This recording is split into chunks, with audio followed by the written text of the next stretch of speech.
जनसंख्या अगर नियंत्रण में हो और युवाओं के अंदर हुनर हो तो इसे एक शक्ति भी बनाया जा सकता है। भारत को अब इसी दिशा में काम करना होगा। भारत युवाओं का देश है। भारत की करीब 65% आबादी युवा है और इस युवा शक्ति का इस्तेमाल करके भारत बड़े मकसद पूरे कर सकता है अगर चाहे तो। जनसंख्या को लेकर अक्सर ये कहा जाता है कि ये एक दोधारी तलवार है और बढ़ती हुई जनसंख्या दुनिया का सबसे बड़ा विरोधाभास है। जनसंख्या बढ़ने का एक अर्थ ये लगाया जाता है कि इंसान ने मृत्यु को हराने की कोशिश की है और उसे पीछे धकेल दिया है। लेकिन इसका दूसरा पहलू ये भी है कि दुनिया के करीब 200 करोड़ लोगों के पास पर्याप्त भोजन नहीं है खाने के लिए। इसलिए आज भी जनसंख्या और उसके प्रभावों पर बात करना जरूरी है। दुनिया की आबादी 760 करोड़ है।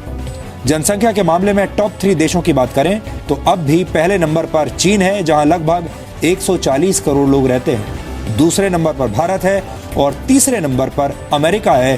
पहले दूसरे नंबर पर जो देश हैं उनके मुकाबले अमेरिका में कितने कम लोग रहते हैं। दुनिया की 52% आबादी की उम्र 30 वर्ष से कम है, लेकिन इनमें से 90% युवा विकासशील और गरीब देशों में रहते हैं। सिर्फ भारत की बात करें तो भारत की 65% आबादी युवा है।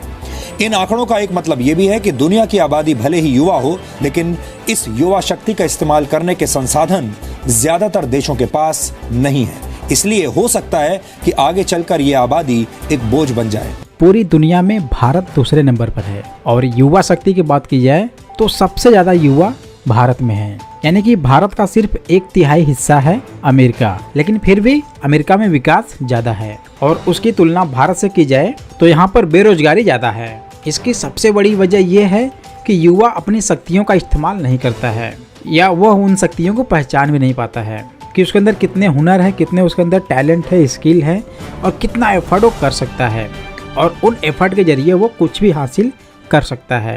अब आपको ये बताते हैं कि जनसंख्या की वजह से दुनिया में कितनी असमानता है। दुनिया में 77 करोड़ लोग ऐसे हैं जो प्रतिदिन $2 से भी कम यानी 112 रुपए से भी कम कमाते हैं। दुनिया के 62 अमीर लोगों के पास दुनिया भर के 50% गरीबों से ज्यादा संपत्ति है। दुनिया भर में खाने पीने और सेवाओं से जुड़े जितने संसाधन उपलब्ध हैं उनमें से 86% का उपभोग दुनिया के सिर्फ 20% लोग करते हैं। दुनिया में उपलब्ध कुल ऊर्जा यानी कुल एनर्जी का 58% हिस्सा दुनिया के 20% लोगों के घर रोशन करने में ही खर्च हो जाता है। इसी तरह दुनिया के सिर्फ 12% लोग 85% जल संसाधनों का उपभोग करते हैं। दुनिया में 34,000 लोग हर साल किसी न किसी वजह से अपने मूल स्थान से पलायन करने पर मजबूर होते हैं। यूनाइटेड नेशंस के एक आंकड़े के मुताबिक दुनिया भर में कम से कम 2 करोड़ लोग रेफ्यूजी यानी शरणार्थी हैं। आपको जानकर अफसोस होगा कि दुनिया भर में 6 करोड़ 20 लाख लड़कियों की पढ़ाई हर साल छुड़वा दी जाती है, जबकि विकासशील देशों की 11 करोड़ लड़कियां 5वीं कक्षा से आगे पढ़ नहीं पाती। दुनिया भर के विकासशील देशों में हर रोज करीब 47,000 लड़कियों की शादी 18 वर्ष से कम उम्र में ही कर दी जाती है। पूरी दुनिया में बहुत बड़ी आबादी की पहुंच अब भी बुनियादी संसाधनों तक नहीं पहुंची है। दुनिया के करीब 78 करोड़ लोगों को पीने के लिए साफ पानी उपलब्ध नहीं है। आपको जानकर हैरानी होगी कि पूरी दुनिया में अब भी 240 करोड़ लोग ऐसे हैं जिनकी पहुंच शौचालय तक नहीं है। दूषित पानी पीने की वजह से पूरी दुनिया में हर साल करीब 34 लाख लोगों की मौत होती है। इनमें 3,65,000 बच्चे भी शामिल हैं। भारत और चीन की आबादी को अगर मिला दिया जाए तो ये दुनिया की 30% आबादी होगी और इस 30% जनसंख्या में भी भारत का शेयर अब लगातार बढ़ने वाला है। भारत एक विशाल जनसंख्या वाला देश है जिसकी आबादी लगातार बढ़ती जा रही है। एक अनुमान के मुताबिक भारत की जनसंख्या करीब 133 करोड़ है।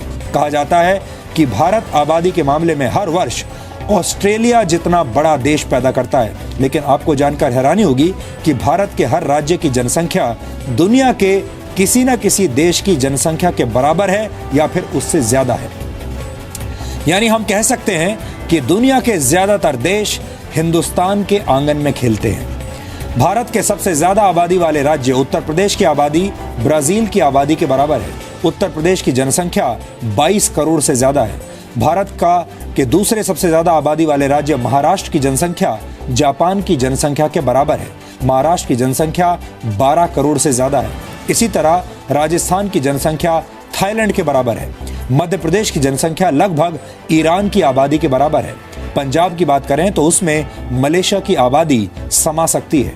उत्तराखंड की बात की जाए तो एक पुर्तगाल उत्तराखंड में समा जाएगा। कर्नाटक की आबादी फ्रांस के बराबर है, जबकि केरल और कनाडा की आबादी लगभग एक समान है। ये आंकड़े बताते हैं कि भारत पर जनसंख्या का कितना दबाव है। इस बात को एक वीडियो के जरिए समझने की कोशिश करते हैं। ये एक भारतीय ट्रेन की तस्वीरें हैं जिस पर बड़ी संख्या में लोग लटके हुए हैं। बैठने के लिए सीटें नहीं हैं, जगह कम है, यात्री ज्यादा हैं। जनसंख्या के बोझ के मामले में भारत की हालत, भारत की तस्वीर बिल्कुल इस ट्रेन के जैसी है। पहले IMF ने यह अनुमान लगाया था कि सन 2022 तक भारत की आबादी चीन से ज्यादा हो जाएगी, लेकिन इसके बाद जून 2017 में UN की एक और रिपोर्ट आई जिसके मुताबिक भारत सन 2024 तक दुनिया का सबसे ज्यादा आबादी वाला देश बन जाएगा। लेकिन सवाल यह है कि क्या भारत के पास इतनी बड़ी आबादी को अच्छा जीवन और रोजगार देने की शक्ति है? भारत में 10 से 35 साल के युवाओं की आबादी करीब 56 करोड़ है।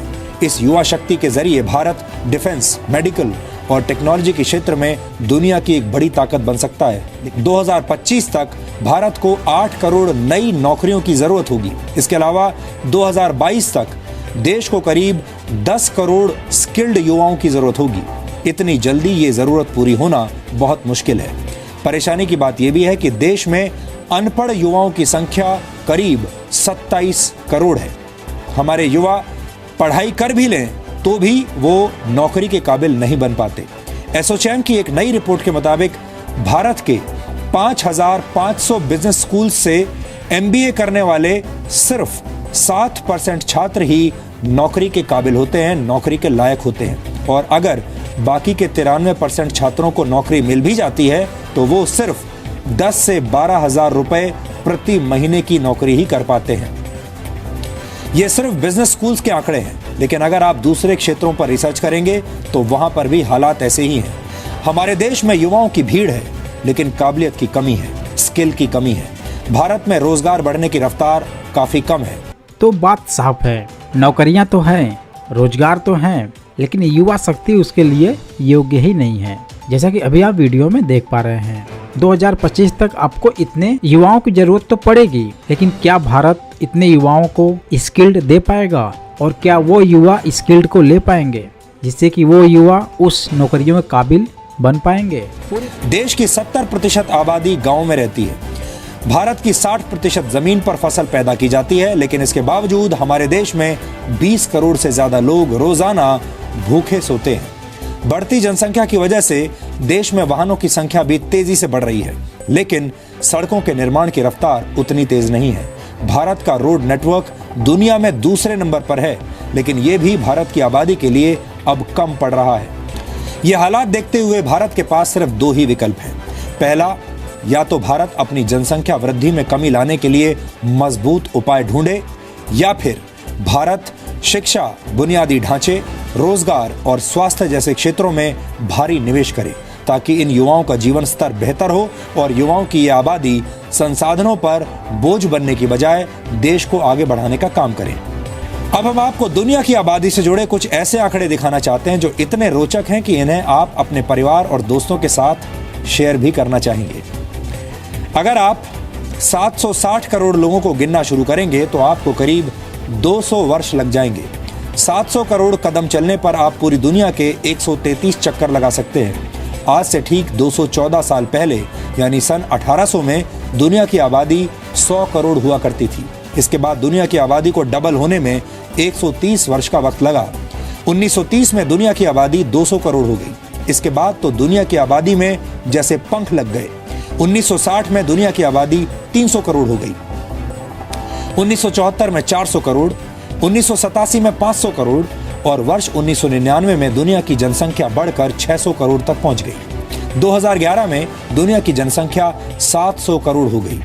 अब 2050 तक इसके 900 करोड़ हो जाने का अनुमान है। वैसे अगर 700 करोड़ लोग एक साथ कंधे से कंधा मिलाकर खड़े हो जाएं तो अमेरिका के लॉस एंजलिस शहर में समा सकते हैं। यानी बढ़ती जनसंख्या की वजह से जगह की कमी होने का खतरा नहीं है, लेकिन जनसंख्या बढ़ने से सुविधाओं और संसाधनों का बैलेंस बिगड़ जाएगा। वैसे अभी की बात करें तो हर 1 सेकंड में करीब 4 लोगों का जन्म होता है, जबकि हर सेकंड मरने वाले लोगों की संख्या 2 है। आपसे संवाद करते हुए पिछले 1 मिनट में भी दुनिया की आबादी में करीब 240 लोग जुड़ चुके हैं। 2008 में पहली बार शहरों में रहने वाले लोगों की जनसंख्या गांवों में रहने वाले लोगों से ज्यादा हो गई थी। दुनिया के शहरों की आबादी फिलहाल 410 करोड़ है, जबकि दुनिया की ग्रामीण आबादी 350 करोड़ है। शहरी आबादी के मामले में चीन नंबर 1 पर है, जहां 75 करोड़ 80 लाख लोग शहरों में बसते हैं, जबकि चीन के गांवों में 63 करोड़ 50 लाख लोग रहते हैं।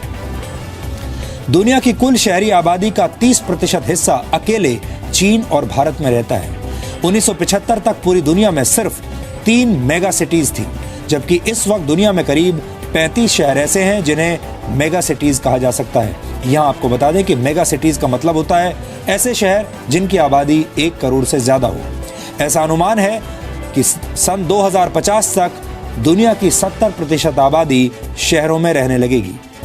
इस विश्लेषण के अंत में कुछ रोचक तथ्य आपके सामने रखना चाहता हूँ। पूरी दुनिया में सरकारी नौकरियों खोज करने वाले सबसे ज्यादा युवा भारत में हैं, क्योंकि इनको लगता है कि सरकारी नौकरी में हम सिक्योर रहेंगे, वो नौकरियां हमसे छीनी नहीं जाएंगी, और उसी के लिए सालों साल स्ट्रगल चलता रहता है।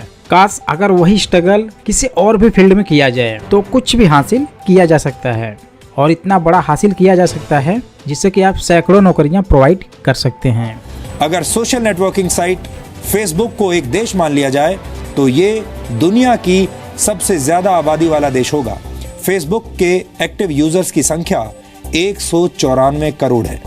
तो सिर्फ पैसे ही तो कमाने हैं, चाहे वो गवर्नमेंट जॉब हो, चाहे प्राइवेट हो, चाहे वो अपना खुद का हो। अब सवाल ये है कि इतनी तेज बढ़ती जनसंख्या का भारत लाभ क्यों नहीं ले रहा है, या फिर भारत के युवा लाभ क्यों नहीं ले रहे हैं। ये लड़ाई सिर्फ सरकार की अकेले नहीं है, बल्कि देश भर की है, और खासकर देश के युवाओं की है। अगर भारत में सभी युवा अपने स्किल पर काम करें और अपने दम पर काम करें तो शायद बेरोजगारी ग्राफ नीचे आ जाए और रोजगार ग्राफ ऊपर चला जाए। लेकिन ऐसा होना बहुत मुश्किल है, क्योंकि हमारे देश के युवाओं को सिर्फ सरकारी नौकरी ही चाहिए, और ये बात आपको अच्छे से पता है कि सरकार सभी युवाओं को रोजगार नहीं दे सकती है। तो अब भारत के युवाओं को अपने दम पर काम करना पड़ेगा। उन्हें अपने स्किल को पहचानना होगा, चाहे वो कोई फील्ड हो, प्राइवेट हो, खुद का बिजनेस हो, या फिर ई-कॉमर्स हो, सोशल मीडिया हो, नेटवर्क मार्केटिंग हो, डायरेक्ट सेलिंग हो, या फिर इनोवेशन हो।